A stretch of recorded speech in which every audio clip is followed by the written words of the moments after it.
bagong coach ang Philippine Men's National Football Team. Positibo rin siya sa potensyal ng team na kinabibilangan ng veteran players, newcomers at mga piling manlalaro mula sa collegiate leagues. Magbabalita si Ian Suyo. Sumabak sa iba't ibang drills at scrimmages ang 34 na miyembro ng Men's National Football Team sa Rizal Memorial Stadium. Parte ito ng kanilang paghanda para sa nalalapit na 2026 FIFA World Cup qualifiers ngayong buwan.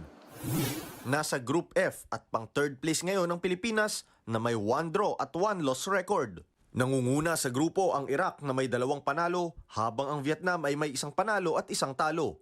Sa March 21 maghaharap ang Pilipinas at Iraq sa Basra. Muling maglalaban ang ating national team at Iraq dito sa Pilipinas pagdating ng March 25.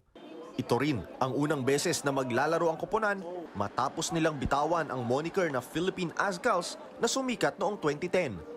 Bagamat hindi na ginagamit ng koponan ang moniker na Azkals, hindi naman maitatanggi ang naging impact ng nickname na ito sa team.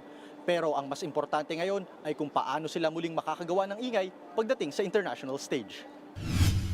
Kahit halos 1 linggo pa lang silang nagsasanay sa ilalim ng bagong head coach ng national team na si Coach Tom St. Fit, masaya naman ang bagong talagang coach sa pinapakita ng kanyang players. I'm positive, impressed with the quality of players we have here, and we want to repeat this more, these camps, so that the players get confidence, so that they get to know me. Para kay national team forward Harvey Gayoso, kakailanganin nilang pag-igihin ng chemistry upang mailabas ang potensyal ng kanilang team. So that's all what we want to do now, is to carry the flag the best way we can. Si veteran Kevin Ingreso naman, aminadong kakailanganing maging ehemplo para sa mga bago at nakababatang teammates. So I think it's important to step up in kind of like a role like that, to guide them a bit, to help them.